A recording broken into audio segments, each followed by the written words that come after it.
So I found a tempting distraction. For whatever reason, she loves this stick. So remember that your dog's favorite things can be your best distractions. Best way to hold the leash for your 6 foot, I'm gonna throw that over there. Best way to hold the leash, thumbs up, make a little gun with your finger, and then you're gonna just hold the excess in your finger gun hand right there. Good girl. And then you just hang your hands nice and loose, relaxed by your side. You're not gonna do anything with your left hand unless your dog is foraging. That means cutting in front of you a little bit. She will probably do that because that's her favorite move.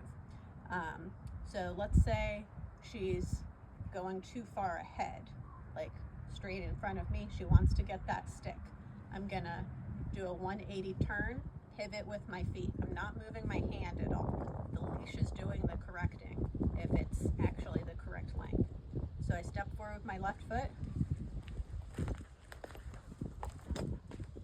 Good girl. She knows the deal, so she didn't even try. Sit.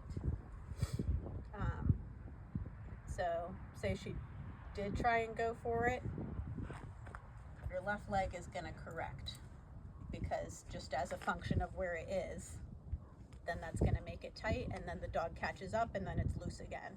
The whole idea is giving your dog a path to find this little area right next to you, free of pressure. Treats are raining from the sky if your dog likes treats, and everything's good right here. And this is where you want your dog to be happy, right next to you. Let's go.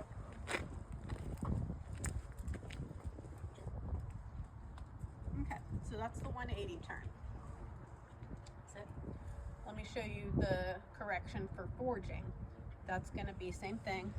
Left foot steps forward first, then your left hand is going to slide all the way down, and then you're going to turn 90 degrees left. This is going to get your dog to go this way. So if they're veering too much this way, it corrects them back to where they're supposed to be. Truly sit. Let's go. So slide that hand down. Now, I'm not really pulling on the leash, I'm just stopping the forward motion. So this is all it is. Let me do it again, because now I'm kind of out of the flow. Right. So watch my left hand, slide down, 90-degree turn. Slide down, 90-degree turn. And that is if your dog tends to be like, say my feet are right here, and the dog is kind of looking up at me or about in this position. In front of my foot, they're kind of getting in my way. So this will get the dog to not want to walk into you and not want to be in your way.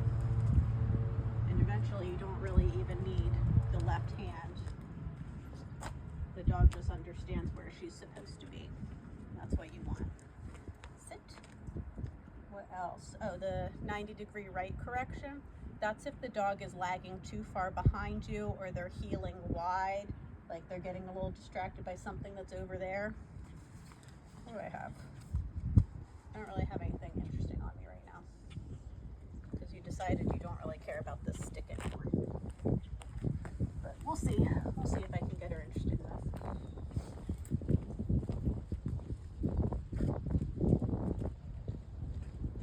Also, if the dog is lagging behind you, trying to cross over to the right side, like you saw just there, if my leash is the correct length, the dog can't do that. She ends up correcting herself to where I want her to be. I'm gonna throw that over there. There we go. That's a little more realistic of what it would be like in real life if your dog got distracted, which happens. It's just 90 degrees right.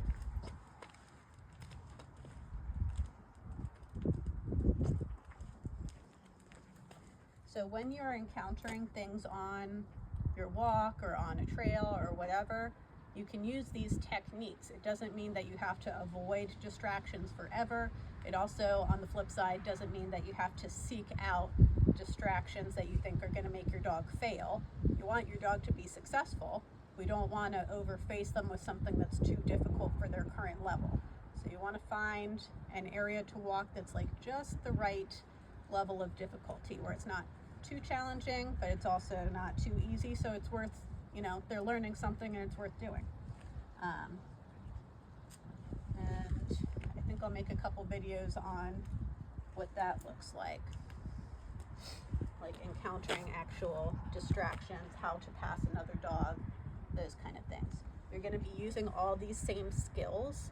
Basically, we're teaching the dog the language of the leash that you can then use in lots of different applications. Let's go.